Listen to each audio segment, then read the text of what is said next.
ሳይንስ አብስተሻል። ቆይ የነጋዴ መድረክ ነው። ሳይንስ እንደውም ይወዳል። ዝም በይውሽ ታስደረግጭ ቀጥ ወዳለው ማለት ይገባኛል ማለት አይደለም። የበላችሁ ብናወራ ብዬ ነው። እዚህ ውስጥ ያለው 48 ግራም ፕሮቲን በሙሉ ወደ ሰውነት የሚገባና የሚመጠጥ ነው ማለት ነው። 10 ሚሊዮን አካባቢ ጠይቀሻል። ምን ልትሰሪበት? ሲዱን መቀስቀስ አለብን። ፕሮሰስ ስናደርግ ስፕሮቲንግ ነው ዋና ቴክኒካችን። ሁሉ ያስደነገጠኝ ነው። በሶ የምትጨብጥና እዛ ውስጥ ኢንተግሬት ማድረግ ትችላለች። ቀረብ ልበል ትንሽ የማዳመጥ ችግር ትንሽ ቀረብ ብሏል። ስንቶቻችሁ ፌስታል የለም ተብላችሁ ዳቦ ሳትገዙ ወደ ቤት ተመልሳችኋል? ይሄ ነገር እውነት መጨረሻ ላይ ኬሪ ባግ ይሆናል ወይ? ቸሩ በሚል በራሴ ስም የሰየምኩት። ይሄ ግን የውስቲ ውስጡ ምንድን ነው ይመስል ይሄን ማን ከረጢት ብሎ ይገዛል ነው? ምን ከ90 ቀን እስከ 180 ቀን ባሉት ቀናቶች ውስጥ ወደ ማዳበሪያነት ይቀየራል። በአንደኝነት የዛሬውን ውድድር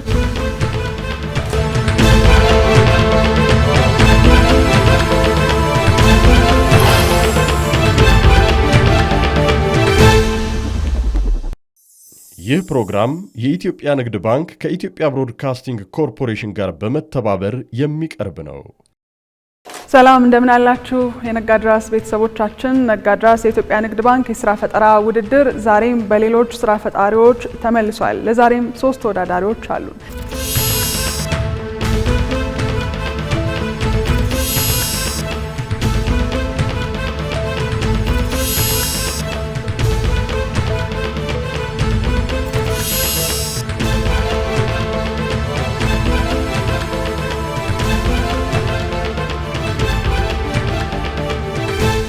እንደምታውቁት ነጋድራስ መንገድ ነው። ለመጀመር የማይፈሩትን ከዓላማቸው የሚያገናኝ ፕሮግራማችን ነው። የምዕራፍ 5 የመጀመሪያ ዙር ተወዳዳሪዎቻችን በየሳምንቱ እየተመለከታችሁ ያላችሁት የሚያልፉት ደግሞ ለግማሽ ፍጻሜ ይደርሳሉ። መጀመሪያ ተወዳዳሪያችን ሰለሞን ሽፈራው ይባላል። ሰለሞን ሽፈራው አልመዳ ጨርቃ ጨርቅና ባህር ዳር ጨርቃ ጨርቅ ለ20 ዓመታት በላይ የሰራ ተወዳዳሪያችን ነው። ይዞት መጣው የመወዳደሪያ ሀሳብ ደግሞ የኤሲ ሞተር ማምረት ነው።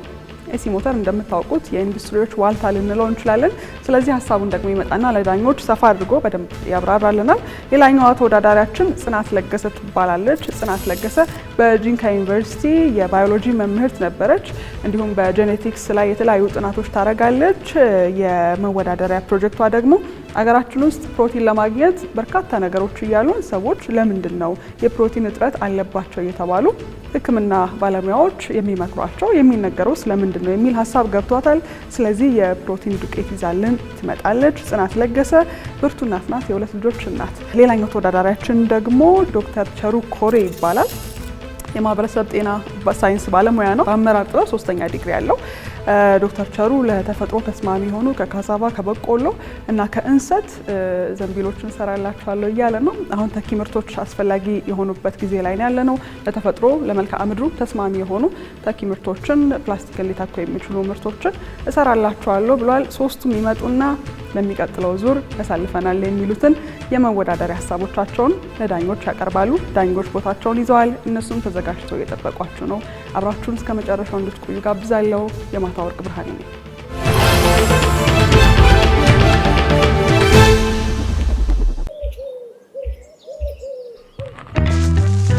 ቆይ አንዴ እንዳትሄድ ጠብቀኝ። የሲቪ ቪዛ ካርድ አዝዤ መምጣት ብቻ ነው።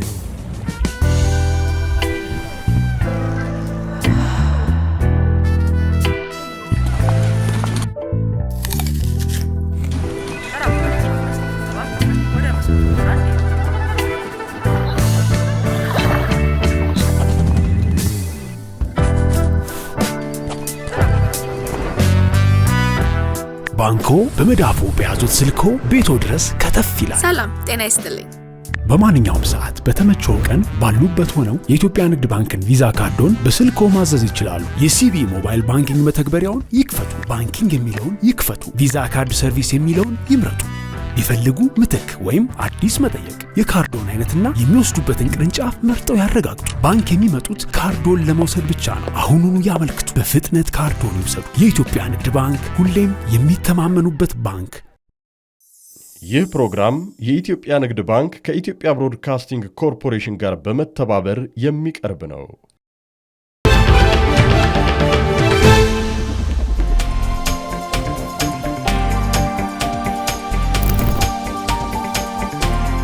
የበላችሁ ብናወራ ብዬ ነው።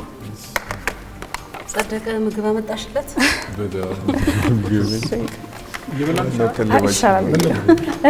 ከሶራ ፕሮቲን ፓውደር የተዘጋጀ ሬሲፒ ነው። ምንድነው አልሽ?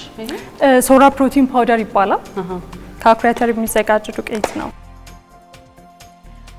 ይሄም ከዛው የሚዘጋጅ ነው አይደለም፣ ስሙዚ ነው ግን የሚልክ ሼክ ነው፣ የባናና ሚልክ ሼክ። ውስጡ ግን አኩሪ አተሩ አለው። በሶ ነገር ፓንኬክ ብሬድ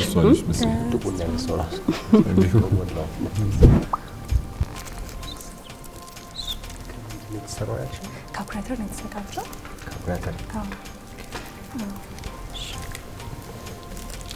ለተመልካች ግን ባለቤት የምትበድለኝ ነው ትመስለው ለኝ ይመስላል። ለተመልካች ስታንዳርድ ምግብ ሰርቲፊኬሽን ኦኬ።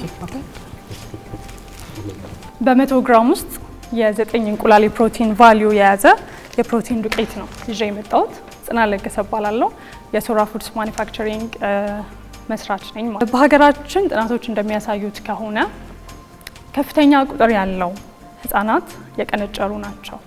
ለዚህ ደግሞ ትልቁን ድርሻውን የሚይዘው ከእናቶች ይጀምራል። 15 እስከ 45 አካባቢ እድሜ ያላቸው እናቶች ከሚገባቸው የምግብ መጠን በታች በማግኘታቸው የተነሳ በቂ ክብደት የላቸውም። ከዛ በተጨማሪ እርጉዝ እናቶች ወደ 40 እስከ 44 የሚሆኑ ፕሬግናንት እናቶች ማለት ነው የሚገባቸውን ተመጣጣኝ ምግብ እርጉዝ በነበሩበት ጊዜ አያገኙም። ስለዚህ የሚወልዱት ልጅ ላይ ቀጥተኛ የንጥረ ነገር እጥረት ተጽዕኖ ያሳድራል ማለት ነው። ችግሩ በዚህ ብቻ አያበቃም። ህፃኑ ከተወለደ ቀጥሎ የ1000 ክሪቲካል ዴይ የሚባሉ ምገባ ጊዜያት ላይ በቂ የፕሮቲን ንጥረ ነገር ስለማያገኝ ወደ 44% የሚሆኑት የኢትዮጵያ ህፃናት የቀነጨሩ ናቸው። በዚህ በኩል ደግሞ ሪሶርስ አለን። ኢትዮጵያ ትልቅ የጥራጥሬ አምራች ሀገር ነች። በዚህ በኩል ደግሞ የጥራጥሬ ወይም የኒውትሪየንት እጥረት አለ። ምንድነው እኛ የሞላ ነው ጋብ? አኩሪ አተርን እንደ አንድ ፕሮዳክት ወስደናል። አኩሪ አተሩን ፕሮሰስ አድርገናል። ፕሮሰስ ያደረግነው ሙሉ በሙሉ ተፈጥሯዊ በሆነ መንገድ ነው። ፕሮሰስ ስናደርግ ስፕሮቲንግ ነው ዋና ቴክኒካችን። ኮንትሮልድ በሆነ ኢንቫይሮንመንት ውስጥ ስፕሮት አድርገናል። እንደዛ በምናደርግበት ጊዜም 3 ኢፌክቲቭ ነገሮችን አቺቭ ማድረግ ችለናል። የመጀመሪያው ነገር ምንድነው? ውስጡ የማንፈልጋቸው ንጥረ ነገሮች አሉ ወይንም ጸረ ንጥረ ምግብ የሚባሉ ማለት ነው። እነሱን ኢፌክቲቭሊ ማስወገድ ችለናል። በሌላ በኩል ደግሞ የምንፈልጋቸው ግን አኩሪ አተር ውስጥ በተፈጥሮ የሌሉ አኩሪ አተሩ ግን ሴንሲታይዝ ሊያደርግ የሚችላቸው ወይንም ሊሰራ የሚችላቸው ንጥረ ነገሮች አሉ እንደ ቫይታሚን ሲ እንደ ቫይታሚን ቢ አይነት ነገሮች ማለት ነው። ስለዚህ እነሱን ሴንሲታይዝ እንዲያደርግ ረድተነዋል። ከዛ በተጨማሪ ስንበላው ከሰውነታችን ጋር ቀጥታ በቀላሉ የማይዋሃድ በጣም ሎንግ ቼን የሆኑ ካርቦሃይድሬቶችና ፕሮቲኖችን ሰባብሮ በሚመቸን መልኩ ተቀምጧል ማለት ነው። ስለዚህ ሰውነታችን የምንበላውን ያህል ፕሮቲን አብዞርቭ እንዲያደርግ ወይንም እንዲወስድ ያደርጋል ማለት ነው። ስለዚህ ይሄ ፕሮቲን ዝም ብሎ ከተፈጨ የአኩሪ አተር ዱቄት የተዘጋጀ ሳይሆን ስፕሮትድ ሆኖ በሚገባው ፕሮሰሲንግ አልፎ በሚገባው ሂት ትሪት ተደርጎ ያለፈ ነው። ስለዚህ እዚህ ውስጥ ያለው 48 ግራም ፕሮቲን በሙሉ ወደ ሰውነት የሚገባና የሚመጠጥ ነው ማለት ነው።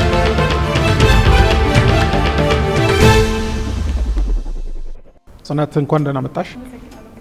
ጥሩ ነገር ነው ይዘሽ የመጣሽው። አኩሪ አተር ትልቅ ፖቴንሻል ያለው እኛ ሀገር ያው በአግባቡ አልተጠቀምንበትም።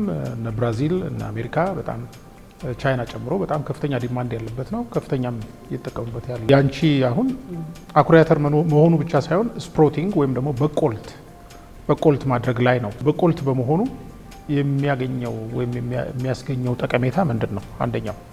ሁለተኛው አኩሪ አተር እንግዲህ አንዱ የሚታይበት ችግር አንቲ ኒውትሪሽናል ፋክተር የሚባል እንትን አለው። እሱ ብዙውን ጊዜ በሙቀት ነው የሚጠፋው ወይ በኤክስትሩድ ሲደረግ በከፍተኛ ቴምፕሬቸር ወይ አለበለዛ ሮስት በማድረግ በመቁላት ማለት ነው ለማጥፋት የሚሞከረውና እናንተ እሱን በምን አይነት መንገድ ነው ለማጥፋት እየሞከራችሁ ያላችሁት የሚል ነው።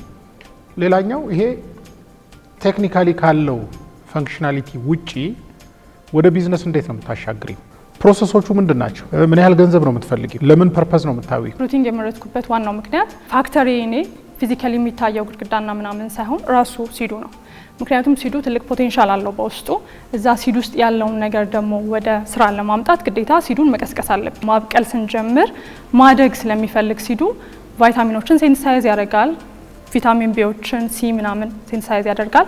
ከዛ በተጨማሪ ደግሞ የማያስፈልጉ ማለት ሰውነታችን ሊፈጫቸው የማይችሉ ካርቦሃይድሬቶች አሉ። ለምሳሌ ባቄላ ስንበላ ምን ይሆናል? ሆዳችን ይነፋላ ከናባባሉ በጣም ነው የሚያስቸግረኝ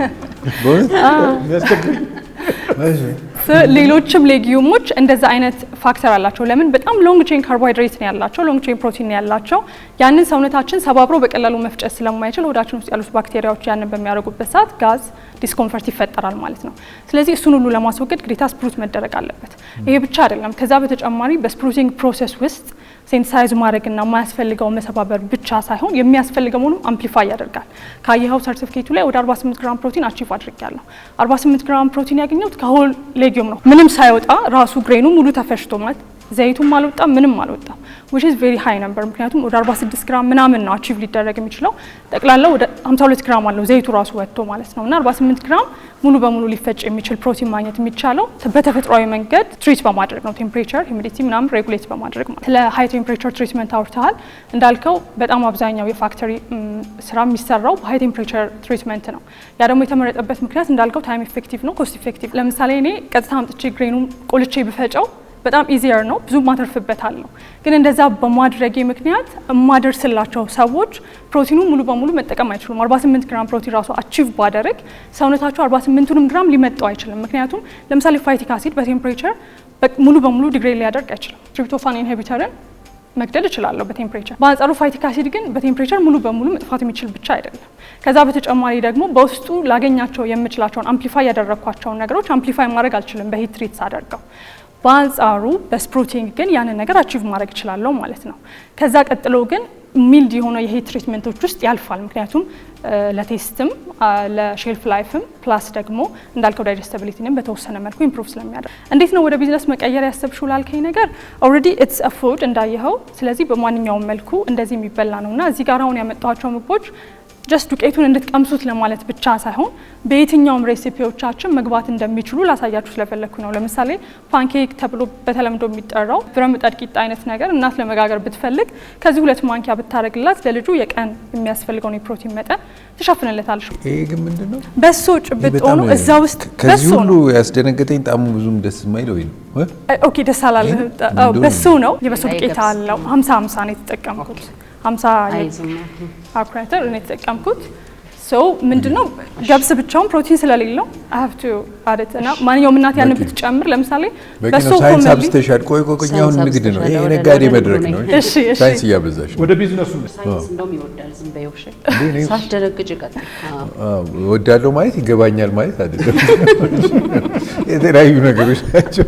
እሺ ፓክ አድርገሽ ዱቄቱን በምትሸጭበት ሰዓት ፕሮሰሱን አስረድተሽናል፣ ሳይንሳዊ መንገዱ ሼልፍ ላይፉን ረጅም ጊዜ መቆየት እንዲችል ወይም የምትጠቀሚው ኬሚካል ፕሪዘርቬሽን አለ። ወደ ቢዝነስ ለመቀየር ያሰብኩት 48 ግራም ፕሮቲንን አቴል ለማድረግ ወደ 9 እንቁላል እናት መግዛት ይኖርባታል ለልጇ። 9 እንቁላል ወደ 160 ብር ወይንም 50 ምናምን ብር፣ በዝቅተኛ ዋጋ ደግሞ 150 ምናምን ብር አካባቢ ነው። ይሄ ግን 100 ግራሙ በ100 ብር አካባቢ ነው የሚሸጠው። ስለዚህ በትንሽ ብር በየትኛውም የሬሲፒ ታይፕ አዲስ ሬሲፒ መስራት ሳይጠበቅባት በሶ የምትጨብጥ እናት እዛ ውስጥ ኢንተግሬት ማድረግ ትችላለች። ስለዚህ ጥሩ የቢዝነስ አይዲያ ይሆናል ብዬ ያሰብኩት በዛም ምክንያት ነው። ፕሪዘርቫቲቭ ምንም ፕሪዘርቫቲቭ አልጠቀምም። ምንድነው ማድረግ ሙሉ አኩራተሩ ስለሆነ ምንም ሞይስቸር እንዳይኖረው ብቻ ነው ማደርገው። አደርቋለሁ። ዚፕ ባግ እጠቀማለሁ ኦክሲዳይዝ እንዳያደርግ ሳማው ማለት ግን ኤግዛክትሊ መቼ ነው ኤክስፓየር የሚያደርገው የሚለው ላቦራቶሪ ላይ ቴስት ስላላደረኩኝ ይሄን ያህል ነው ሼልፍ ላይፉ ብዬ ልነግርህ አልችልም። እሱን ፈርዘር ቴስት ማስደረግ ይኖርብኛል። ግን ጀስት ዚፕ ባግ እጠቀማለሁ፣ ማድረቅ እጠቀማለሁ ሞይስቸር እንዳይኖረው።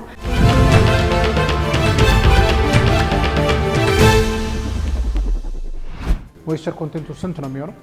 ቴስት አላስደረኩት። በተለይ ከምግብ ጋር የተያያዙ ነገሮች ላይ እንደዚህ በደንብ የተጠና ሳይንቲፊክ እንትኖችን ተከትለሽ እዚህ አሁን የተስማሚነት ምዘና ድርጅት በሰጠሽ እንግዲህ ለተመልካቾችም ለመግለጽ እዚህ ጋር ዝርዝሩ ተቀምጧል።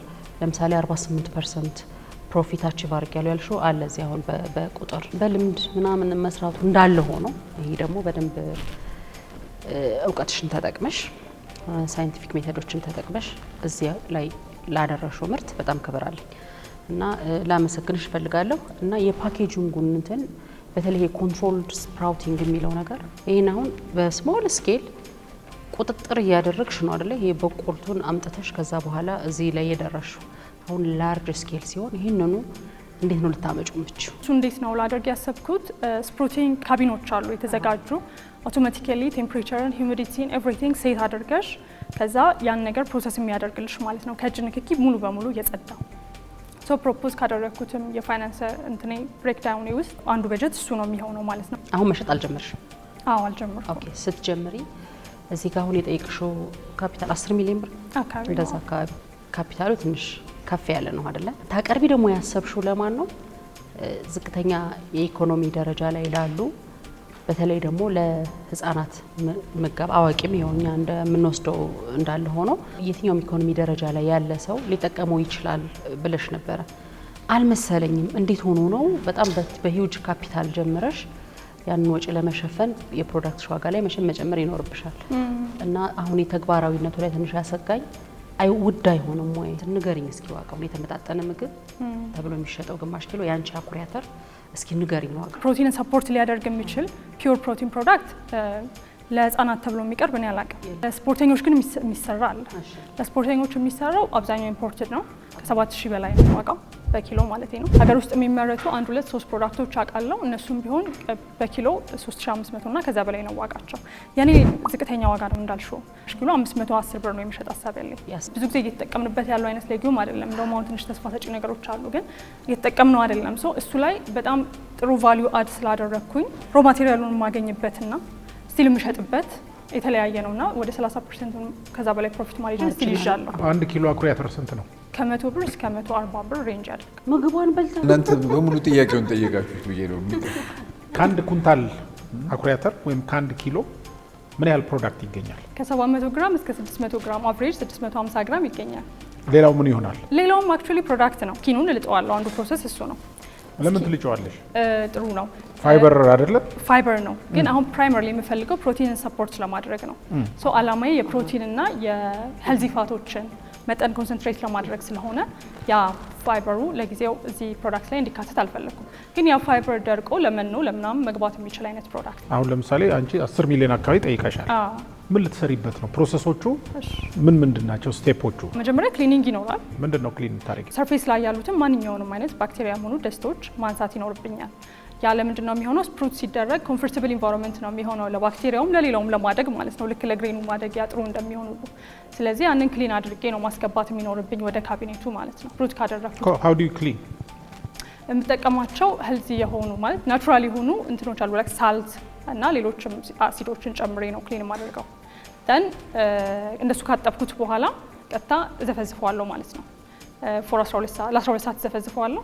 ከዛ በኋላ ለ48 ሰዓት አካባቢ አደርቀዋለሁ። በጣም ትልቁ ቻሌንጅ አሁን ቤት ውስጥ በማመርትበትም ሰዓት እሱ ነው። ቴምፕሬቸር ሬጉሌት ማድረግ ትንሽ ሀስል ነውና በሂተር ምናምን ነው የምጠቀመው ማለት ነው። ሬጉሌት ባታደርጊው ምን ይሆናል? ስፕሮት አያደርግም? ያደርጋል፣ ግን በምፈልገው ኤፊሽንሲ አያደርግም። ለምሳሌ አንዳንዶቹ ስፕሩት ላይ ያደርጉ ይችላሉ። አንዳንድ ግሬኖች እነሱ ስፕሩት እስከሚያደርጉ ስትጠብቅ ሌሎቹ በጣም ያድጉብሃል አይነት ነገርና ዩኒፎርሚቲ ላይ ችግር ይፈጥራልና እሱን ኮንትሮል ለማድረግ ኢንቫይሮንመንቱን ኮንትሮል ማድረግ ግዴታ ያስፈልጋል ማለት ነው። ምግብ ነክ የሆነ ነገር ሲመጣ የኔ ብቻ አይደለም የሁላችንም ስጋት፣ በተለይ የህፃናት ምግብ ከሆነ ብዙ ጥራት የሚፈልግ ነገር ስለሆነ ሰው አስመስሎ ህብረተሰቡን ይጎዳብናል የሚል ስጋት አለ። በተለይ እኛ በዳኞች በጎ ነገር ነው ብለን የሰጠነው ነገር እንደ ማርኬቲንግ ይሆንና ወደዛው ወደ ህብረተሰቡ ውስጥ ገብቶ እንዳይጎዳ እና አሁንም ቢሆን ያው የኤፍዲኤ ምን ጥራት እንዳለ ሆኖ ያንቺ ግን በጣም ከአነጋገርሽም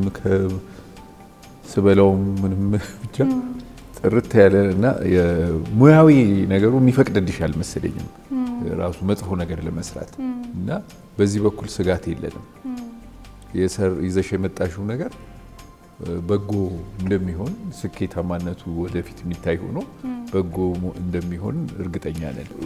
ወደሚቀጥለው ጊዜ ይዘሽ መምጣት ያለብሽ ነገሮች ግን አሉ። ሪል ኮንሱመር ቴስት እኛ እንደ ዳኛ መቅመስ ብቻ ሳይሆን እንደዛ አይነት ነገር ሰርተሽ ተሳክቶልሽ የምትመጪ ከሆነ ሸጠሽ አታውቂም፣ ግን ሸጠሽ የምታውቂ ከሆነ ለትንሹም ደጋግሞ የገዛሽ ሰው ምን ያህል ነው የሚለውን ለኤፍዲኤ ሪኳየርመንቶቹ ሊስት አድርገሽ የኤፍዲኤ ሪኳየርመንቶች እንደዚህ ነው መመልሳቸው ብለሽ እዛ ማነቆ ስለሆነ እሱን ሼልፍ ላይፍ ፍጹም ያነሳው ቫሊዴሽን አንቺ ስለተናገርሽ ሳይሆን በሌላ መንገድ ቫሊዴት መደረግ አለበት። ከዛ ኢንስቲቱሽናል ባየሮች ደግሞ ለገበያ ኤንጂኦዎች፣ ሆስፒታሎች፣ ትምህርት ቤቶች አሉ ወይ የሆኑ አንከር ባየሮች ታገኛለሽ ወይ? ኮንሰርቫቲቭ የሆነ ፋይናንሻል ፎርካስት ቢኖርሽ ቮሊዩሙ ብሬክ ኢቨን የምታደርጊው አሁን ካቢኔዎቹ ስንት ነው የሚሸጡት? ከየት ነው ኢምፖርት ማድረጋቸው? እዚህ ነው ማኒፋክቸር ማስደርገው ምናምን የሚለውን ሰርተሽ መምጣት አለብሽ። አድቫንስ ይሄ በጣም በጣም ቆንጆ ነገር ስለሆነ ምኞታችን ወደፊት እንድትሄጂ ነው። እሺ 90 ፈገግ ስለማትይ ነው አስተዋል የሚቀንሱ። ይሄንን ስቴፕ አልፈሽ ወደሚቀጥለው ደረጃ ከደረሽ በጣም ትልቅ ፈተና ነው የሚጠብቅሽ። መስራትና ማዘጋጀትና ማምጣት ያለብሽ ማለት ነው። የመጀመሪያው ፕሮሰሱን በትክክል በሚገልጽ ሁኔታ ማምጣት አለብሽ። ቴክኒካል ፊዚቢሊቲውን ለማሳየት ማለት ነው። ለምሳሌ በሰዓት ምን ያክል ማምረት ይቻላል፣ ይሄንን ወይ በቀን ምን ያህል ማምረት ይቻላል የሚለውን ኮንቲኒየስ በሆነ ወይም በባችም የምትሰሪው ከሆነ ያንን የሚገልጽ ቅድም ፍጹም እንደጠየቀች ደግሞ የኒውትሪሽናል ኳሊቲውን በተመለከተ ሼልፍ ላይፍ፣ ሌሎችም ካርቦሃይድሬቶችም እዚህ የተጠቀሱት በሙሉ ኢቭን ሹገር ዋቴቨር ምናምን የሚባሉት ነገሮች ፋይበር፣ ዝርዝር የሆነ የኒውትሪሽናል እንትኖች አሉ አይደል? እነኛን አምፕሊፋይ ማድረግ እፈልጋቸዋለሁ የምትያቸውን ነገሮች እነኛም በሙሉ የያዘ የኳሊቲ ሪፖርት መቅረብ አለበት።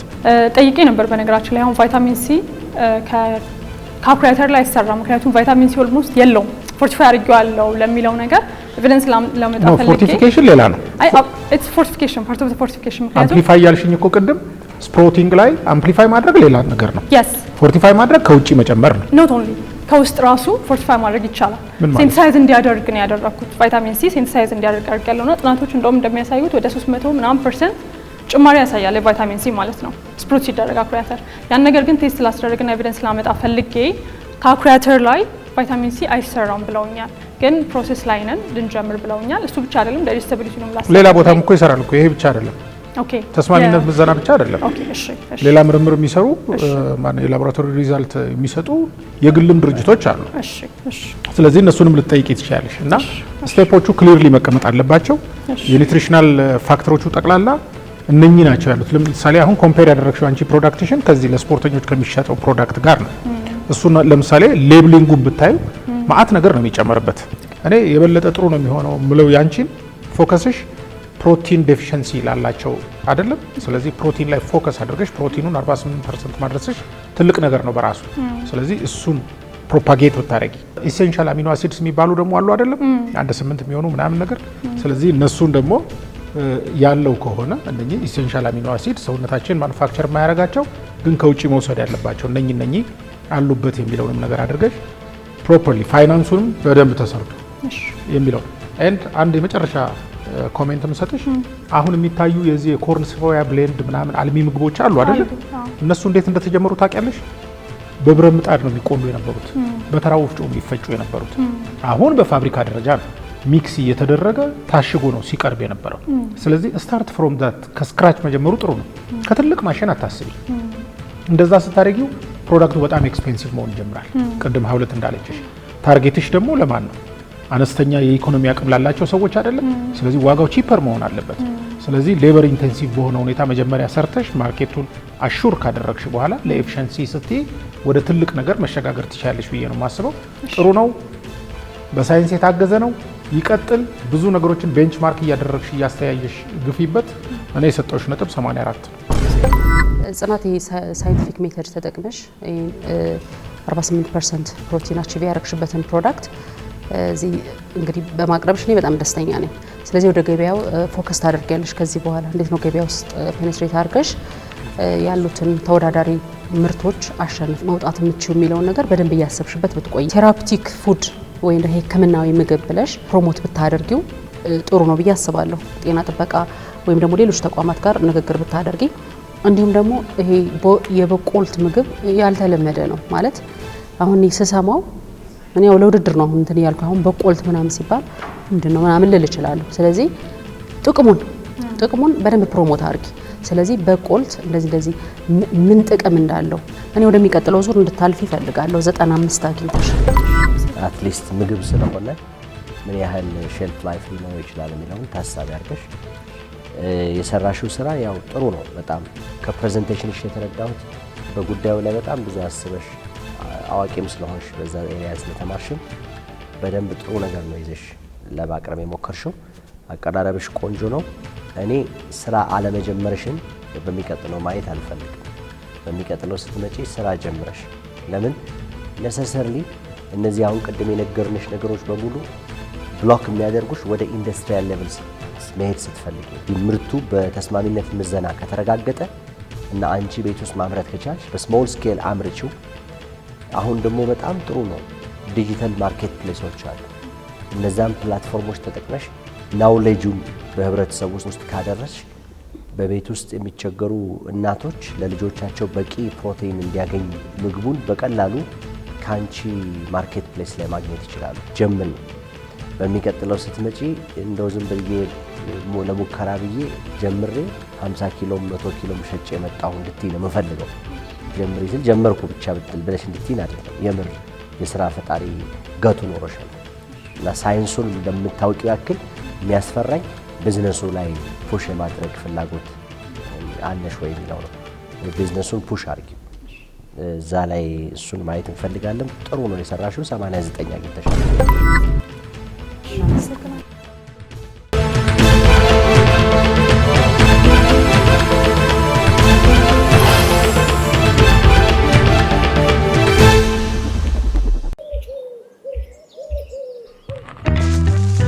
ቆይ አንዴ እንዳትሄድ ጠብቀኝ።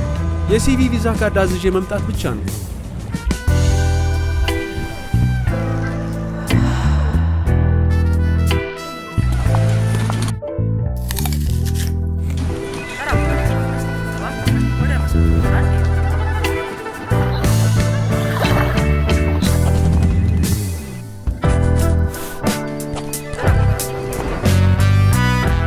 ባንኮ በመዳፉ በያዙት ስልኮ ቤቶ ድረስ ከተፍ ይላል። ሰላም ጤና ይስጥልኝ። በማንኛውም ሰዓት በተመቸው ቀን ባሉበት ሆነው የኢትዮጵያ ንግድ ባንክን ቪዛ ካርዶን በስልኮ ማዘዝ ይችላሉ። የሲቢ ሞባይል ባንኪንግ መተግበሪያውን ይክፈቱ። ባንኪንግ የሚለውን ይክፈቱ። ቪዛ ካርድ ሰርቪስ የሚለውን ይምረጡ። ይፈልጉ ምትክ ወይም አዲስ መጠየቅ፣ የካርዶን አይነትና የሚወስዱበትን ቅርንጫፍ መርጠው ያረጋግጡ። ባንክ የሚመጡት ካርዶን ለመውሰድ ብቻ ነው። አሁኑኑ ያመልክቱ። በፍጥነት ካርዶን ይውሰዱ። የኢትዮጵያ ንግድ ባንክ፣ ሁሌም የሚተማመኑበት ባንክ። ይህ ፕሮግራም የኢትዮጵያ ንግድ ባንክ ከኢትዮጵያ ብሮድካስቲንግ ኮርፖሬሽን ጋር በመተባበር የሚቀርብ ነው።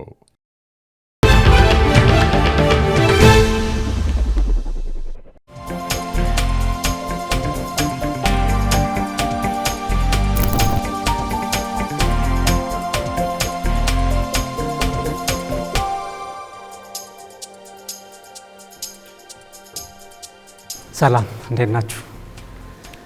ስንቶቻችሁ ዳቦ ለመግዛት ወይም ደግሞ ሙዝ ለመግዛት ሱቅ ሄዳችሁ ዳቦ መግዣ ፌስታል የለም ተብላችሁ ዳቦ ሳትገዙ ወደ ቤት ተመልሳችኋል? ፕላስቲክ የሚሰራበት ተፈጥሯዊ ነገሩ ሀገርን አካባቢውን ከመበከል ባሻገር የመሬትን ለምነትን የሚያጠፋ እንደዚሁም ደግሞ ከትንሹ ጉንፋን ጀምሮ እስከ ትልቁ ካንሰር እስከምንለው ህመም ድረስ ሊያደርስ የሚችል ትልቅ ጥቃት የሚያደርስ በካይ ነገር ነው። ምክንያቱም የሚሰራበት ተፈጥሯዊ ሂደቱ። ስለዚህ ይህንን ሊቀይር የሚችል ፍጹም ተፈጥሯዊ የሆነ በዚሁ ሀገራችን ከሚገኙ ከእንሰት ከካዛባና ከበቆሎ ተረፈ ምርት በመጠቀም ቸሩ በሚል በራሴ ስም የሰየምኩት ከፕላስቲክ ጋር ተመሳሳይነት ያለው ግን በቀላሉ ከአየር ንብረት ጋር ተስማሚ የሆነ ይህን የሚመስል እንደ ፕሮቶታይፕ ያዘጋጀሁት ነው። ባግ ወይም ከረጢት ሰርቻለሁኝ።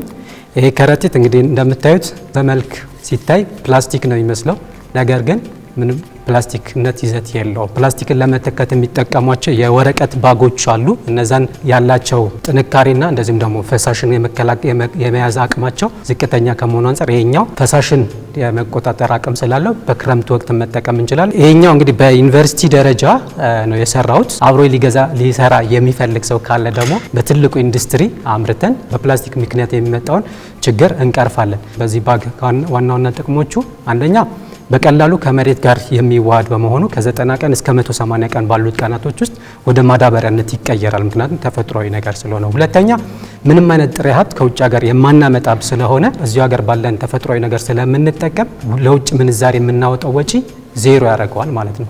ከዚህ ባሻገር ይሄኛው ባግ እንደምታዩት አሁን ከለራንቱ ሙሉ ለሙሉ ትራንስፓረንት ነው። ነገር ግን የተለያዩ የከለሮችን መጠቀም ይቻላል። ንጹህ ከሆነ አሁን የሰራ ነው ከተረፈ ምርቱ ነው ማለት ሰዎች ኮንሱም ከማያደርጋቸው ከማይጠቀሟቸው የምግብ ውጤቶች ነው የተጠቀምነው። ነገር ግን ትክክለኛ ሰዎች የሚጠቀሙትንም ደግሞ ብንጠቀም እነዚህ የምታያቸው ፕሮዳክቶች ለዛ የተጠቀሙኳቸው ሮ ማቴሪያሎች ናቸው። ነገር ግን ይሄኛው ስታርች ነው። ይሄ ስታርች ከዋናው በቆሎ ከዋናው እንሰት ከዋናው ካዛባ ብናወጣው ለእንስሳ መኖነት እንደዚሁም ደግሞ በተጨማሪ ለሰው ልጅ በተለይም የስኳር ህመም ለሆድ ድርቀትና እንደዚሁም ደግሞ ክብደት ለመቀነስ ለሚፈልጉ ሰዎች በምግብነት የሚያገለግሉ ሌሎች ፕሮዳክቶችም በተጨማሪ ማምረት ችለናል ማለት ነው።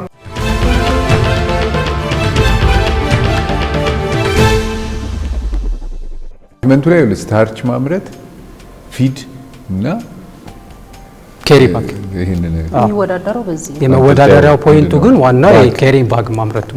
ኬሪ ባግ የምታመርትበት ፕሮሰስ ምንድን ነው? እንዴት ነው? ኬሪ ባግ ለማምረት የመጀመሪያ የሄድንበት ሂደት ያው እነዚህ እጽዋቶችን አካባቢያቸው ጋር በመሄድ ከጥናቱ ነው የጀመርኩት። አካባቢያቸው ላይ በመሄድ እነዚህን ግብዓቶችን ወሰድኩኝና መጀመሪያ ስታርቹን አመረትኩኝ። ምክንያቱም ሮ ማቴሪያል የሚያስፈልገኝ ይሄን ኬሪ ባግ ለማምረት ስታርቹ ያስፈልገኝ ነበር። እንዴት ስታርቹን ያመረትኩት እንሰቱን ካዛባው ለብቻ ግራይንድ ካደረኩት በኋላ በመፍጫ ጁሰር የምንለው አይደል በሱ እያንዳንዱ ጁስ አደረኩት። ከዛ በኋላ ሰድሜንት አደረኩት። የማያስፈልገውን ፋይበር ፓርቱን አወጣሁትና ስታርቹን ሰድሜንት እንዲያደርግ በውሃ አጠለልኩት። ለ24 ሰዓት አቆየሁት። እሱን ከ24 ሰዓት በኋላ ድጋሚ ፊልተር አደረኩት በተደጋጋሚ ፊልተሬሽን። ከዛ ሶስቱንም ለብቻ አወጣሁትና ወደ ኦቨን ውስጥ ከተት። ከዛ ከደረቀ በኋላ ድጋሚ በሌላ ጁሰር ማሽን ግራይንድ አደረኩት። ፓውደሩ ተፈጠረ ማለት ነው። ስለዚህ የሶስቱንም ከፈጠርኩ በኋላ እያንዳንዱ ሬሾ አለው። ወደ ባጉ ለመቀየር እንሰቱን 50%፣ የካዛቫውን ስታርች ደግሞ 30%፣ የበቆሎን ስታርች ደግሞ 20% ሚክስ በማድረግ አዲቲቭ የግላይሴሮል ወይም ደግሞ ግሊሰሪን ተብሎ የሚጠራውን እሱን ሞር ኢላስቲካይዝ እንዲያደርግ ወይም የመለጠጥ አቅሙን እንዲጨምር እሱን ጨመርኩበት። ደን ፋይናሊ ይሄ መጣ። ጨመርክና ምን አደረገው? ጨመርኩትና አፈላው። ከፈላው ምን ይፈጠራል? ከ80 እስከ 90 ዲግሪ ሴልሺየስ ከፈላ በኋላ የነበረው ኔቸር ሙሉ በሙሉ ተርቢዲቲው ይቀየራል። ከዛ ወደ ትራንስፓረንት ከለር ልክ ይሄንን ከለር አሁን የምታዩት ከለር ይዞ ይመጣል ማለት ነው። ይሄኛው ቤት ውስጥ የሞከርኩት ነው።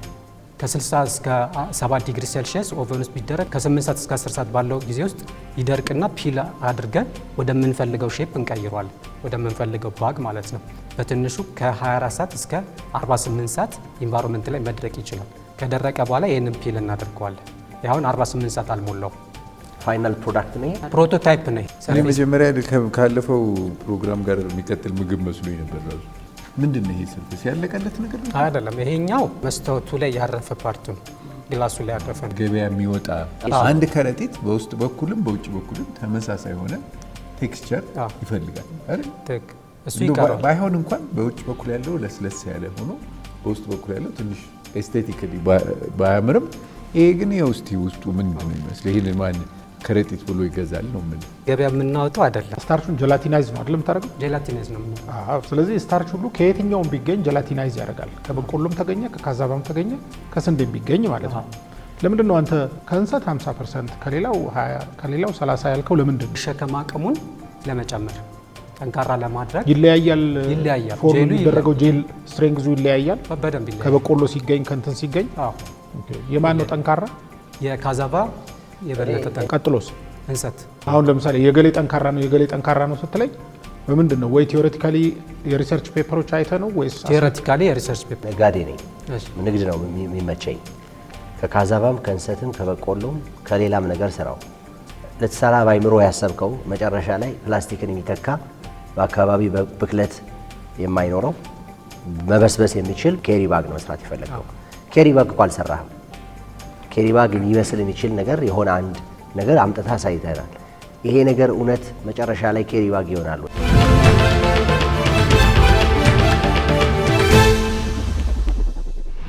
አይሆን። በምን እርግጠኛ ሆንክ? እስካሁን በደረስክበት አንተ የሪሰርች ውጤት መስራት የቻልከው ይሄንን? የጊዜው ጉዳይና እንዳልኩ ማቴሪያሎች አለመኖር እጄ ላይ ምን ማቴሪያል አለመኖር? ማሽኖች አሉት። አሁን ማሽነሪዎች አሉ ከኦቨን ጀምሮ እንዳልኩ በዩኒቨርሲቲ በትንሽ ላቦራቶሪ ቴክኒክ ነው ይሄን የሰራሁት። ራፍ ስለሆነ ለኬሪ ባግነት አይመችም እያለ ነው። ሌላ ፕሮዳክት ልስጥህ እኔ። ይሄንን ለችግኝ ባግ ለምን አታረገው? የችግኝ ባግ አሁን አፈር ሞልተህ እንትን ብትለው፣ ምክንያቱም እዛ ላይ ላስቲክ ነበር አይደለም የሚገባው፣ ባዮዲግሬደብል የሆነ ነገር ይፈልጋል። ያንተ ደግሞ ከ90 እስከ 120 ቀን ያልከው ይበሰብሳል በቃ። ስለዚህ ለችግኝ መሙያ ብታረገው ለምን ራፍ ሆነ ለምን ምናምን ሆነ የሚል ሰው የለም። ፕሮዳክትን ቀይር፣ ፎከስ አድርገህ ማለት ላግዝ ብዬ ነው። የኛውን ራሱ ቤት ውስጥ ነው የሞከርኩት። ቤት ውስጥ የምፈልገው ማሽኖች ለምሳሌ ማይክሮዌቭ፣ የተለያዩ ነገሮች ያ ቴምፕሬቸሩን አጀስት የምታደርግበት ነገር ቢኖር የሚፈለገውን ሼፕ ማምጣት ይቻላል። ከዛ ውጭ የሞልዲንግ እና የቅርጽ የማውጣት ስራ ነው የሚሆነው። ይሄኛው የምንፈልገው ነገር ፒል አውት ካደረግነው በኋላ ፌስታል የምንለው ወይም ደግሞ ሌሎች ኬሪንግ ባግ የምንፈልጋቸውን ኬሪንግ ባጎች ለማምጣት የሚያስፈልገው ሼፕ የማድረጊያ መሳሪያ ነው የሚፈልገው። እሱ ስላሌለኝ እንጂ ወደዛ ፕሮዳክት መምጣት ይችላል። ይሄን የሚያክል ባግ ከሌላው ፕላስቲክ ባግ ጋራ ሲወዳደር በዋጋ የማን ይረክሳል? ይሄኛው ሌስ ነው። ምክንያቱም ምንም ያለ ያኛው ስንት ነው? ይሄ ስንት ነው? 3 ብር 4 ብር ነው የሚሸጠው ያኛው። ከዛ በዛው ሬንጅ ውስጥ ነው የምንሸጠው። ይሄን እነኝን ማየት አለበት። በእርግጥ ይሄንን የምናየው ቀጣይ ላይ ነው። ዩኒቨርሲቲ ላይ እንደዚህ ባዮዲግሬደብል ፕላስቲክ ውጤት ይዘው የቀረቡ ነበሩ። ያው እንደዚህ ሰፍተው ምናምን አያምጡት እንጂ በጣም ስሙዝ ነው የነበረው እንትንና ላንተ እዚህ ጋር ለምን እንደዚህ ጉርብጥብጥ እንደሆነ ያው አላወኩኝም። ከሙዝ ልጣጭና ከአቮካዶ ልጣጭ የተሰሩ ፕላስቲክ እንትኖች።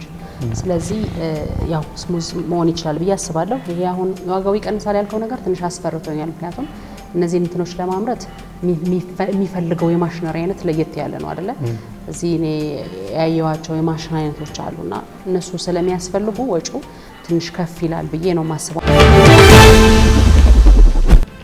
ይቀረዋል ማደግ። ስለዚህ አሳድገው እና ለዛሬ ያው ገናነቱን ብቻ በማሰብ ነውና 75 አግኝታል። ላቦራቶሪ ላይ የሚሰራ ነገር ወደ ኢንዱስትሪ ሲገባ በጣም ከባድ ነገር ነው። ግን መጀመሪያም ሀሳቡ ከባዱ ነገር ነው ሜካኒካል ነገር ላይ ያተኮረ ነገር ነው። አሁን ለምሳሌ ፋይበሩን አጣራለሁ ስትል ፋይበሩ ይጥቀምህ ይጉዳህ አታውቅም አይደል? ግላሲ የሆነችውን ነገር ስለፈለክ ነው ማጣራት የምትለው መሰለኝ። ስለ ስታርች ስታወራ ኬሚስትሪ ነክ የሆነ ነገር ነው ያለው። ከዛ ስለ ፕሮዳክቱ ስታወራ ግን ምንም ኬሚስትሪ የለውም። እሺ እና ምን አስበህ እንደሆነ ኬሚስትሪን ያገለልከው አልገባኝም። ሜካኒካል ነገር ይበዛዋል ማለት ነው። የቴክስቸር ጉዳይ ነው ሞር ኮንሰርን ያደርጋል። ሜካኒካል ቴስቲንግ ዳታ ያስፈልጋል። ሰርቲፊኬሽን ከጆርናል ሳይሆን ስላንተ ፕሮዳክት ነው። ያ ጄኔሪክ የሆነ ማንኛውም ባዮዲግሬደብል ማቴሪያል በእነዚህ አንተ ባልካቸው ከ90 እስከ 180 ቀናት ዲግሬድ ያደርጋሉ ማለት ያንተ ያ ነው ማለት አይደለም። ባዮዲግሬደብል መሆኑን ሰርቲፋይ ማድረግ ያንተ ስራ ነው። ኢንዱስትሪ ፓይለት ራን በቪዲዮ እንኳን የምታሳየው ነገር ያስፈልገናል። ይሄ ነው በስሞል ስኬል ኢንዱስትሪው ይሄ ነው ብለህ ፕሮዳክሽን ፕሮሴሱን አላሳየንም።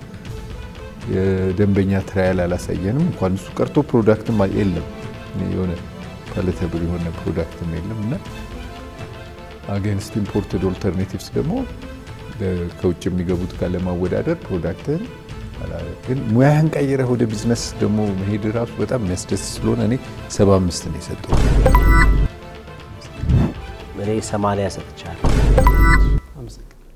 አሁን ያለህበት ስቴጅ የፕሮዳክት ዴቨሎፕመንቱ ገና የሚቀረው ነው። ነገር ግን የጀመርከው ነገር በጣም አሪፍ ነገር ነው። ፔፐር ባግ አለ። ከፔፐር ባግ ያንተ በምን እንደሚለይ በደንብ ማግኒፋይ አድርገህ መናገር አለብህ። ዋተር ፕሩፍ ነው ያንተ አይደለ?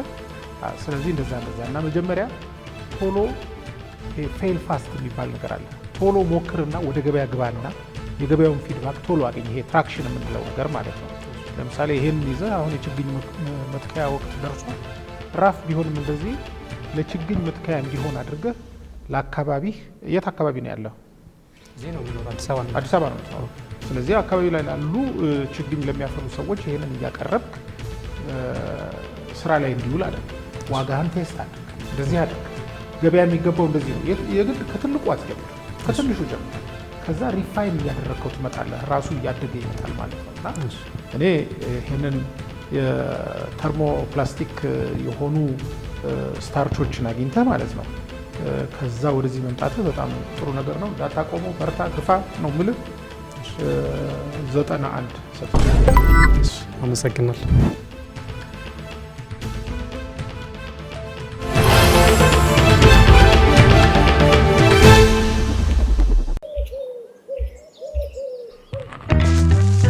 ቆይ አንዴ እንዳትሄድ ጠብቀኝ። የሲቪ ቪዛ ካርድ አዝዤ መምጣት ብቻ ነው።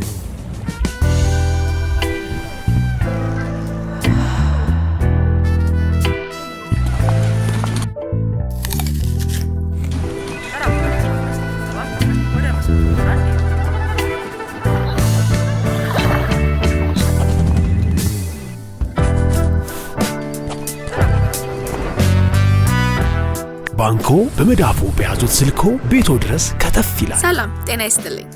በማንኛውም ሰዓት በተመቸው ቀን ባሉበት ሆነው የኢትዮጵያ ንግድ ባንክን ቪዛ ካርዶን በስልኮ ማዘዝ ይችላሉ። የሲቢ ሞባይል ባንኪንግ መተግበሪያውን ይክፈቱ። ባንኪንግ የሚለውን ይክፈቱ። ቪዛ ካርድ ሰርቪስ የሚለውን ይምረጡ። ይፈልጉ ምትክ ወይም አዲስ መጠየቅ፣ የካርዶን አይነትና የሚወስዱበትን ቅርንጫፍ መርጠው ያረጋግጡ። ባንክ የሚመጡት ካርዶን ለመውሰድ ብቻ ነው። አሁኑኑ ያመልክቱ። በፍጥነት ካርዶን ይውሰዱ። የኢትዮጵያ ንግድ ባንክ ሁሌም የሚተማመኑበት ባንክ። ይህ ፕሮግራም የኢትዮጵያ ንግድ ባንክ ከኢትዮጵያ ብሮድካስቲንግ ኮርፖሬሽን ጋር በመተባበር የሚቀርብ ነው።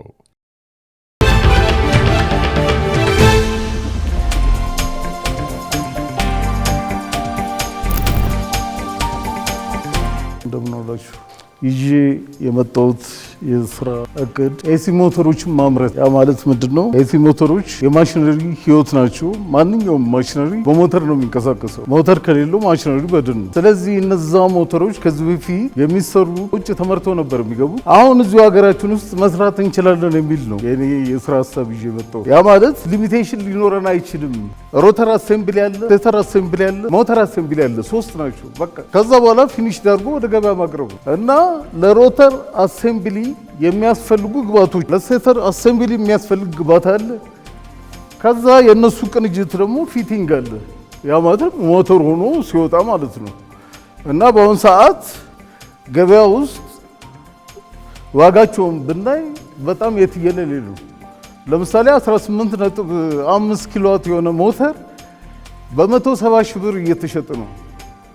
እኛ ግን ማምረቻ ዋጋን ጨርሰን ያ ሞተር ቢያንስ ከ50 ሺህ ብር በታች እንሰራዋለን የሚል ነው። በሁለተኛ ደረጃ ዋና መሰረታዊ የሆኑ ነገሮች አሉት። አንድ ኮፐር፣ በሁለተኛ ላሚኔትድ አይሮን ኮር አለው። እንደገና ደግሞ የፍሬሙ ደግሞ ካስቲንግ አለ። ለኢንዱስትሪ ትልቅ መሰረት ሞተር ነው። ሞተሮች ከተሰሩ አገር ውስጥ አንደኛ ግብርናው ሴክተር ውስጥ ሞተር ተፈላጊ ነው። ፓምፕ አለ። እንደገና ደግሞ አገልግሎት ሰጪዎች አሉ። ለምሳሌ ወፍጮ ቤቶች፣ ጣውላ ቤቶች፣ እነዚህ ሁሉ ሞተር ይፈልጋሉ። እኔ እዚህ ሞተር ላይ ብዙ ጊዜ ነው፣ ብዙ አመት ነው፣ ወደ 20 አመት በላይ ሰርቻለሁ። እያንዳንዱ ገጠር ገብቻለሁ። እያንዳንዱ ገጠር ወፍጮ ቤት አለ። 15 ኪሎዋት የሆነ ሞተር ነው የሚጠቀም። ያንን እኔ እዛ ሜንቴናንስ ላይ ነው የሰራሁት። ፋይኖት ለምን አልሞክርም ብዬ ይሄ ቲን ካን አለ፣ የዘይት ካን፣ እሱ ለላሚኔሽን ተጠቀሙ። ለላሚኔሽን ለሮተሩ ላሚኔሽን ቲን ካን፣ ይሄ መርካቶ ምናለች ተራ ገብተን የምናገኛቸው ናቸው። ስለዚህ ያ ግባት ሳይንቲፊካሊ ለዚህ ለሞተር ስራ ግባት መሆን የሚችል ነው። ቲን ነው ለሞተሩ ላሚኔሽን። ያ ላሚኔሽን ደግሞ ምንድነው? ኤዲ ከረንት ሎስ ፕሪቬንት ለማድረግ ብቻ ነው የሚያገለግለው። በሁለተኛ ደረጃ ከውጭ የሚገቡ ደግሞ ሞተሮች በብዛት ፌክ የሆኑ ሞተሮች እየገቡ ነው። እኔ ሜንቴናንስ ላይ ብዙ አጋጥሞኛል። ኮፐር ከለር ፔንትድ ነው ዋይሩ፣ ውስጡ ግን አሉሚኒየም ነው። እንግዲህ የግለሰብ ሀብት ማለት የሀገር ሀብት ነው። ሰውየው አንጡራ ሀብቱን አውጥቶ ያ ሞተር ይገዛል፣ አገልግሎት እንዲሰጠው ነው። ወስዶ ሎድ ላይ ሲጭነው ሎድ መሸከም አይችልም። ይህ ሂት ደቨሎፕ ይሆናል፣ ኢንሱሌሽን ፌሌሪቲ ይመጣ። ከዛ በኋላ ሞተሩ ሾርት ኦፕን እና ግራውንድ ይሆናል። ከዛ ከጥቅም ውጭ ይሄ ሰውዬ 100 ምናምን ሺህ ብር አውጥቶ ሞተር ገዝቶ 3 እና 4 ቀን ሳይጠቀምበት ይቃጠላል። ቦዲውን ይዞ ወደኛ ይመጣል።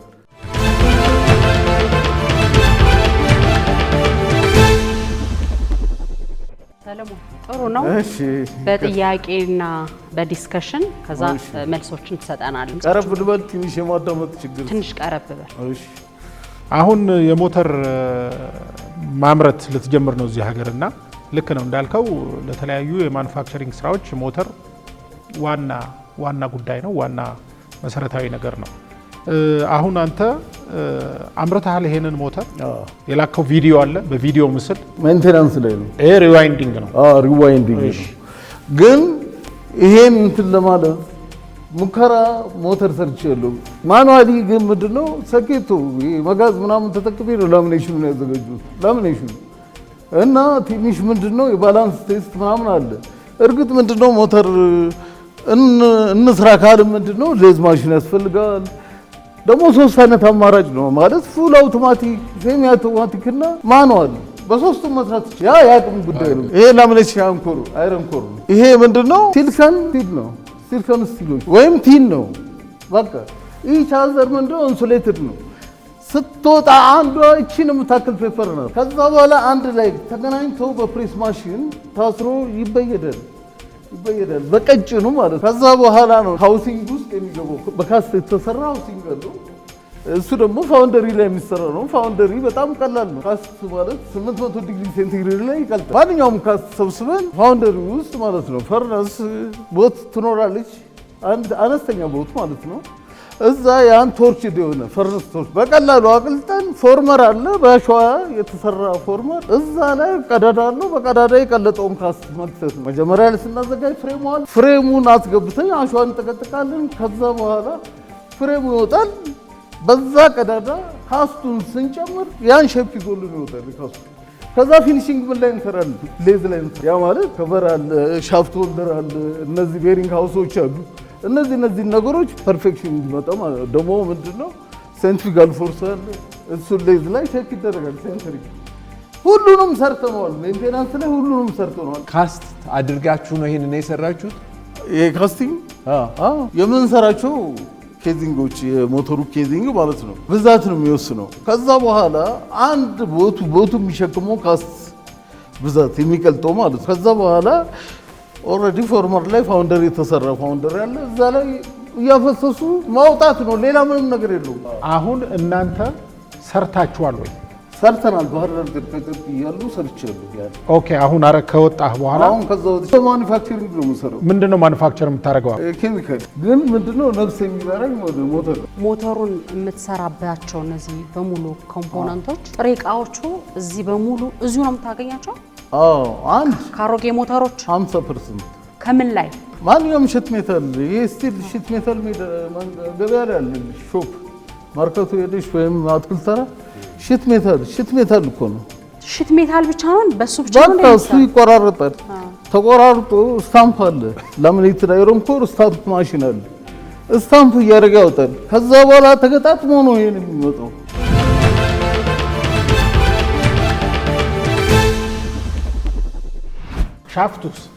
ሻፍቱ ደግሞ ስቲል ሃይ ካርበን የሆነ ስቲል ስትሮንግ ስቲል እሱ ሌዝ ላይ ነው ሻፍቱ የምትቀርጸው። ገበያ አለ ወይ? ሻፍቱ ገበያ ላይ ይገኛል አለ። በፈለከው ዲያሜትር ሮሎች አሉ። በፈለከው ዲያሜትር ሻፍቱ ነው። እሱን ትገዛለህ። የምትፈልገውን እየቆረጥክ በሌዝ ላይ ቅርጽ አውጥተህ ሻፍት ትሰራለህ። ከሻፍቱ በኋላ ደግሞ ላሚኔትድ አይረን ኮር አለ የሚገባ። ከዛ እሱ ደግሞ ሂት ይፈልጋል። ሂት ማሽነሪ ደግሞ ምንድነው ሞዲፊኬሽን ነው በብዛት። ምክንያቱም እኛ ምንድነው ሎኮስት ለመስራት ነው። እንደነገርኩ ምንድነው አውቶማቲክ ካልን በጣም ውድ ነው። ስታርቲንግ እንትኑ በጣም ከፍተኛ ነው። አኩሬሲ ደግሞ ሞር አኩሬት ይሆናል። ግን ሴሚ አውቶማቲክም ተጠቅመን መስራት ግን አሁን ምንድነው መሰለ አቶ ሰለሞን ጀምር ነው በደንብ ሀሳቡ በደንብ እንደገባኝ ልክ ነው። ይሄ ነገር ሃይቴክ እና ብዙ ትልቅ ካፒታል የሚፈልግ ነገር ነው። ግን ያልተጀመረ ነገር ስለሆነ ጥገና ነው እንጂ ከስክራች መስራት ስላልተጀመረ እንጀምረው ነው የትም ቦታ ቢሆን እንጀምር። በቃ እንጀምር። አጋር የሆናችሁ ኑ አብረን እንጀምር ነው። በጣም ደግሞ መሰለህ ኢምፓራል ሞተር መስራት ከጀመርን ትራንስፎርመር መስራት እንችላለን። ትራንስፎርመር ከሰራን የሞተር ፓምፕ ሴቱን መስራት እንችላለን። ፋውንደሪ ካለ ሴቱም አብሮ ለምሳሌ አንድ ሞተር 120 ሺህ ብር ይሸጣል። 15 ኪሎዋት ፓምፕ ሴቱ ጋር አንድ ላይ 250 ሺህ ብር ከነ ፓምፕ ሴቱ ሲገጠም ማለት ነው። ፓምፕ ሴቱ ምንም አይደለም። በካስቲንግ ፋውንደሪ ላይ አቅልጠ መሰራው ነው። ኢምፒለር የፓምፑ ራሱ ኢምፒለር በካስት ነው። ሌላ ነገር አለ። ሀሳብህ በጣም ጥሩ ነው። ግን አሁን ምንድነው እሱ ያው እዚህ የስራ ፈጠራ ላይ የምናወዳደረው ሀሳቦችን ብቻ አይደለም። ሀሳቡ በተወሰነ ደረጃ ስቴጆች አሉት አይደል? የፕሮዳክት ዴቨሎፕመንት ስቴጆች። እነኛ ስቴጆች ለምሳሌ አንድ ሞተር ቢሆን ካስት አድርገህ ሻፍቶች ገጣጥመህ ምናምን ብለህ የሰራኸውን ነገር ብናይ ጥሩ ነበረ። ይቻላል፣ ልክ ነው፣ ይሰራል። ምክንያቱም ሃውሲንጉ በካስቲንግ ይሰራል። ቅድም እንዳልከው ላሚኔትድ ኮሮቹ ተቆራርጠው ከላሜራ ይሰራሉ ከሚፈለገው ሺት ሜታል። እንደገና ደግሞ የኮፐር ዋየር ደግሞ ተፈልጎ ሌሎቹ ዋይንዲንጉ ይሰራል። ሻፍቱ ደግሞ ሌዝ ላይ ተቆርጦ ተርን ተደርጎ ይሰራል። ይሄንን ነው እየነገርከን ያለው ሐሳቡን ማለት ነው። እኛም እንስማማለን፣ ልክ ነው፣ ይሰራል። አሁን ግን የሥራ ፈጠራ ውድድር ስንል አንድ ሰው ይሄንን ሐሳብ መሬት እንዲረግጥ አድርጎ አንድም ትሁን ሁለትም ትሁን ሳምፕል ሰርቶ ወይም ሚኒመም ቫያብል ፕሮዳክት የሚባለው ፕሮቶታይፕ የሚባለው ማለት ነው። ፕሮቶታይፕ ሰርቶ ይሄውላችሁ ሞተር ሰርቻለሁ፣ ይሄው እዚህ ጋር የኤሌክትሪክ ኃይል ስንሰጠው እንደዚህ የሚሽከረከር ባለ 2 ኪሎዋት ይሁን ባለ 1 ሆርስ ፓወር ይሁን ምናምን ሰርተናል ብሎ ሲያሳየን ከዛ በኋላ ይሄንን ወደ ቢዝነስ ለማሸጋገር እንደዚህ ለገሌ ይሸጣለሁ፣ የገበያ ፍላጎቱ ይሄንን ይመስላል። ኦኬ ያነጋገርኳቸው ለምሳሌ ኮንቬየሮች እንደዚህ ያሉ፣ ወፍጮዎች እንደዚህ ያሉ፣ ከነኛ ይሄን ያህል ተቀብያለሁ ተብሎ ሲመጣ ነው ቢዝነስ የሚሆነው። አሁን ይሄ ገና ሐሳብ ደረጃ ላይ ነው ያለው። የቢዝነሱን ሐሳብ ደግሞ ይሄን ያህል ቢሸጥ ይሄን ያህል ያተርፋል የሚለውን እና ይሄን ያህል ካፒታል ያስፈልጋል የሚለውን ይዞ መምጣት አለበት። ሐሳብን ሰምተናል፣ በጣም ጥሩ ነው፣ በርታ። እኔ የምሰጥህ ነጥብ 58 ነው። የረጅም ዓመት ልምድህን ከግምት ውስጥ አስገብተህ ያያቸውን ክፍተቶች እችላለሁ በሚል መንፈስ ራሱ መምጣትህ በጣም ኢንካሬጅ የሚያደርግ ነው። በርታ። በአሁንም በጀመርከው በኬሚካል ዘርፉም ቀጥል። ለወደፊቱ ምናልባት እየሰራኸው እያመረትክ ስትሄድ ልታመጣው ትችላለህ። በእኔም በኩል 65 ነው የምሰጠው። ምን ልሰራ እንዳሰብክ ታውቃለህ? አንተ የሚያስፈልገውን ድጋፍ ነው። የተቋም ወይም ደግሞ ግለሰቦች ካንተ ጋር አብረው ቢሰሩ ማሽን እያመረታችሁ ወደ ገበያ መግባት ፍላጎት ያለው ወይም ደግሞ ኦልሬዲ እየሰራ ያለ ተቋም ያስፈልጋል። እንዲያግዙ በጣም ምኞቴ ነው። ጌቱ እንዳለው አንድ ነገር ብናይ ጥሩ ነበረ እንደ የውድድሩ መስፈርት ስለሆነ እና በእኔም በኩል ያው 60 አግኝተሃል። በጣም ትልቅ ካፒታል ይፈልጋል። ይሄ ትልቅ ካፒታል ይፈልጋል። አሁንም በትንሽ ካፒታል መጀመር የሚቻል ከሆነ ግን ሁላችንም ተከታትለን እናገናኛለን። 65 ሰጥቻለሁ። እናመሰግናለን።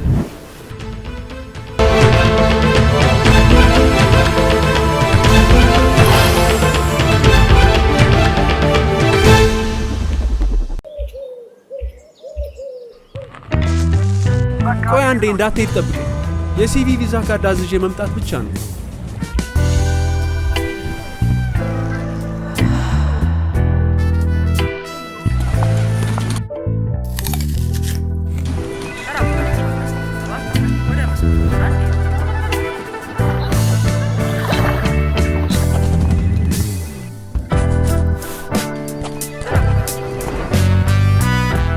ባንኮ በመዳፉ በያዙት ስልኮ ቤቶ ድረስ ከተፍ ይላል። ሰላም ጤና ይስጥልኝ። በማንኛውም ሰዓት በተመቸው ቀን ባሉበት ሆነው የኢትዮጵያ ንግድ ባንክን ቪዛ ካርዶን በስልኮ ማዘዝ ይችላሉ። የሲቢ ሞባይል ባንኪንግ መተግበሪያውን ይክፈቱ። ባንኪንግ የሚለውን ይክፈቱ። ቪዛ ካርድ ሰርቪስ የሚለውን ይምረጡ። ይፈልጉ ምትክ ወይም አዲስ መጠየቅ፣ የካርዶን አይነትና የሚወስዱበትን ቅርንጫፍ መርጠው ያረጋግጡ። ባንክ የሚመጡት ካርዶን ለመውሰድ ብቻ ነው። አሁኑኑ ያመልክቱ። በፍጥነት ካርዶን ይውሰዱ። የኢትዮጵያ ንግድ ባንክ፣ ሁሌም የሚተማመኑበት ባንክ። ይህ ፕሮግራም የኢትዮጵያ ንግድ ባንክ ከኢትዮጵያ ብሮድካስቲንግ ኮርፖሬሽን ጋር በመተባበር የሚቀርብ ነው። አብራችሁን ስላላችሁ እናመሰግናለን። ከኢትዮጵያ ቴሌቪዥን ነጋድራስ የኢትዮጵያ ንግድ ባንክ የስራ ፈጠራ ውድድርን የአምስተኛ ምዕራፍ የመጀመሪያ ዙር ተወዳዳሪዎቻችንን እየተመለከታችሁ ያላችሁት አዳዲስ ሀሳቦቻቸው ለዳኞች አቅርበዋል። ተወዳዳሪዎቻችን የስራ ፈጣሪዎች ናቸው።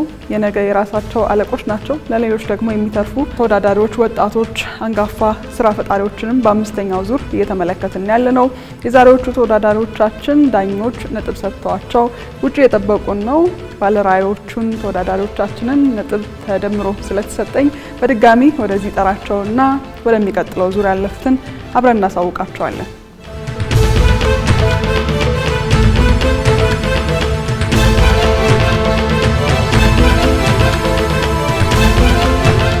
ተመልካቾቻችን የዛሬ ተወዳዳሪዎቻችን ሰለሞን ሽፈራው፣ ጽናት ለገሰና ዶክተር ቸሩ ኮሬ ናቸው። ውጤታቸው ተደምሯል። በዳኞች ሀሳባቸው ተገምግሟል። ያቀረቡትን ሀሳብ እናንተም ተከታትላችኋል። በያላችሁበት ፍርድ ሰጥታችኋል ብለን እናስባለን። ተወዳዳሪዎቻችን ለሚቀጥለው ዙር የሚያልፉትም በዚህኛው ዙርም ደግሞ የምንለያ ስራቸውንም ለእናንተ አቅርበው ከእናንተ ጋር የተገናኙም ተወዳዳሪዎቻችንን መልካም እድል እመኝላችኋለሁ። ውጤቱን አብረን እንሰማለን። ለዛሬ በሶስተኝነት የነጋድራስ የስራ ፈጠራ ውድድር ሶስተኛ ሆኖ ያጠናቀቀው ተወዳዳሪያችን ሰለሞን ሽፈራው ይሆናል። ያመጣው ነጥብም ከ162 ነው። ስለዚህ በሶስተኝነት ጨርሳል። ሰለሞን እናመሰግናለን ስለመጣህ። ተመልካቾቻችን ከሶስት ተወዳዳሪዎች ደግሞ በአንደኝነት የዛሬውን ውድድር ያጠናቀቀችው ጽናት ለገሰ ነች። 89 አምጥታለች በዳኞች ድምር ውጤት ከ100።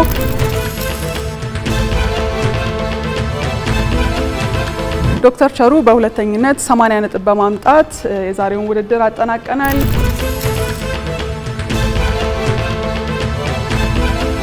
ሁላችሁም ስለመጣችሁ ከልብ አድርገን እናመሰግናለን። ጽናት እንኳን ደስ አለሽ። የሚቀጥለውን የግማሽ ፍጻሜ 10 ተወዳዳሪዎች ጽናት ትቀላቀላለች። ያኔ በድጋሚ እንገናኛለን። እናንተም ስለመጣችሁ ከልብ አድርገን እናመሰግናለን።